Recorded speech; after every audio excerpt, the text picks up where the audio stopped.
tikaungana tichirumbidza Mwari ndiwo mafaro anofadza Mwari.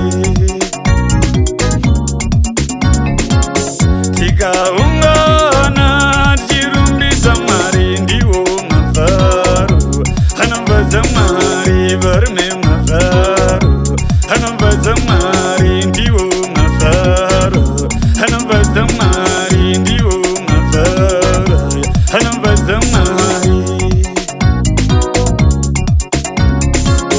Nokuti zviviri zvinotipisa kuna Mwari, kutsvaka Mwari nokutsvaka mafaro. Tikaungana tichirumbidza Mwari ndiwo mafaro anofadza Mwari.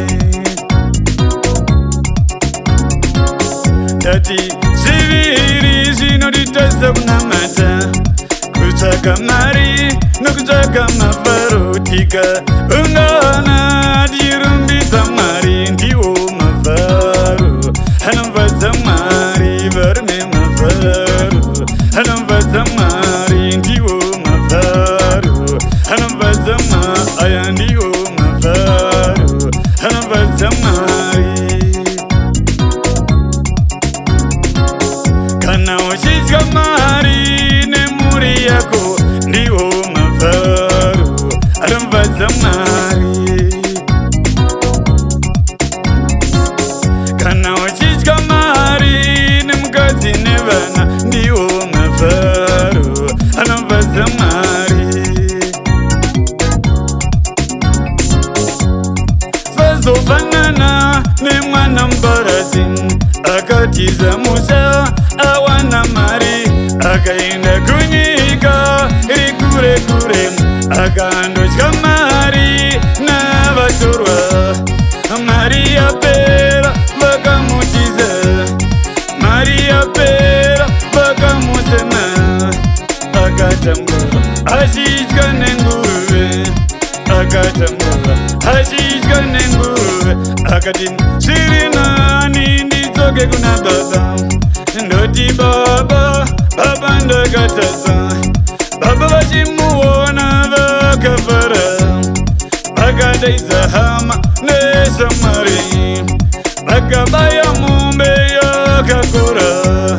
Mafaro anofadza Mwari ndiwo mafaro anofadza Mwari.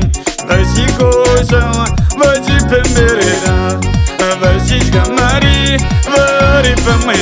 Pemberera, pemberera kani pemberera, nhasi ndezvedu.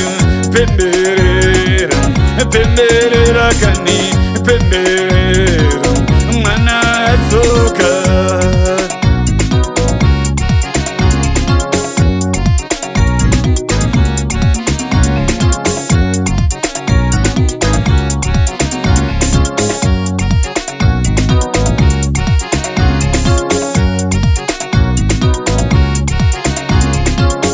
Tikaimba nziyo dzokurumbidza Mwari ndiwo mafaro anofadza Mwari.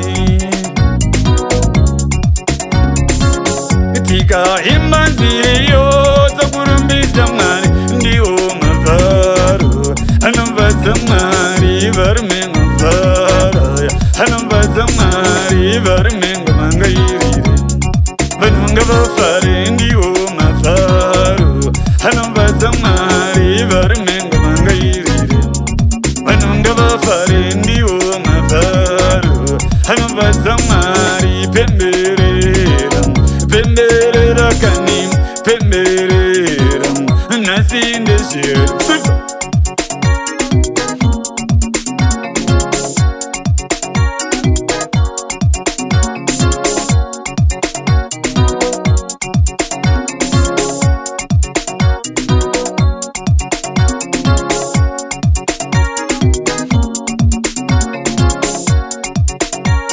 Ndenayo mafaro anofadza Mwari. Kana uchidya zvabikwa mupote mai wako ndiwo mafaro anofadza Mwari. kana uchitya zvabikwa nemukoti wepamba. Ndiwo Mafaro anobvadza Mwari asikapotonga ichene. Mukoti ngaushande uchikotsonga kusvika poto yaibva iyo potonga ichene. Mukoti ngaushande uchikotsonga kusvika poto yaibva iyo potonga ichene. Mukoti ngaushande uchikotsonga kusvika poto yaibva. Ndiwo Mafaro anobvadza Mwari. Ndiwo Mafaro anobvadza Mwari. Varume Mafaro anobvadza Mwari. Pemberera pemberera kani pemberera nhasi ndezvedu. Pemberera pemberera kani pemberera nhasi ndezvedu.